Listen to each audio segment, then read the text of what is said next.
Today I want to invite you to Genesis chapter 13.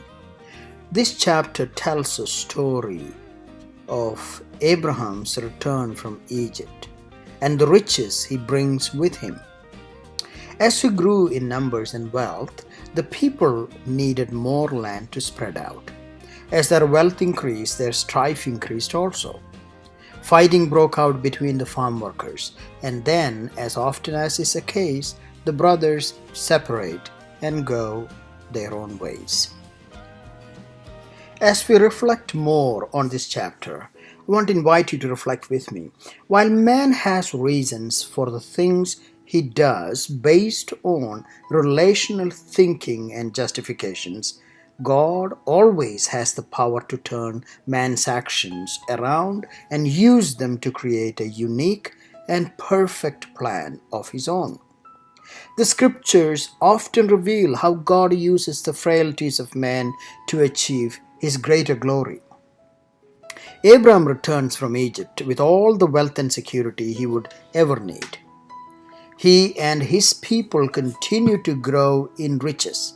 Along with the unexpected and unimaginable wealth, the strife it created grew also. There came the very human need to protect what they had.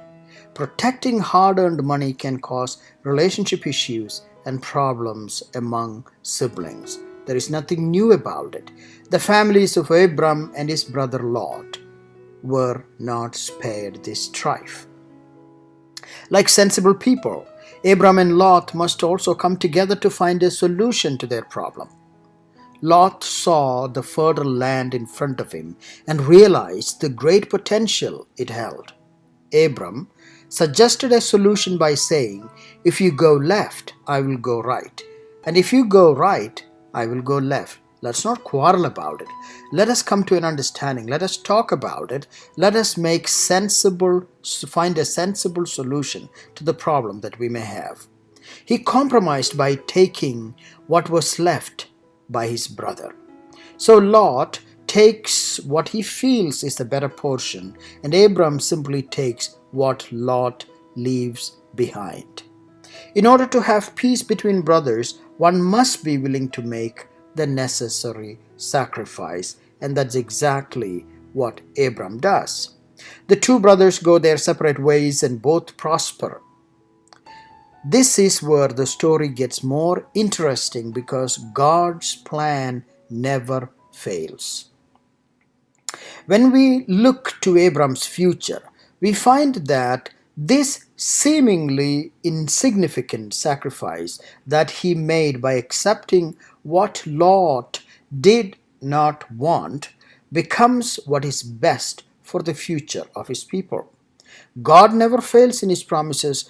God can and will turn everything into the best for those who are willing to humble themselves and build others up. And that's exactly what plays out. This whole chapter, 13th chapter of Genesis, about Abram's willingness to put his brother before himself. It shows that his self-sacrificing nature paid off in the end when God, as always, keeps his promises to his people. That is what we find in the scriptures. Lot got what he wanted, but God blessed Abram with much more, even though that was not as clear in the beginning. The two Transjordanian kingdoms of the progeny of Lot are smaller and more insignificant than the larger and greater future nation of Israel. So the solution: when we make sacrifices and do the right thing in life, we sometimes feel like we have been taken advantage of by the other. Sometimes self-sacrifice to build the other might feel senseless and even sometimes painful.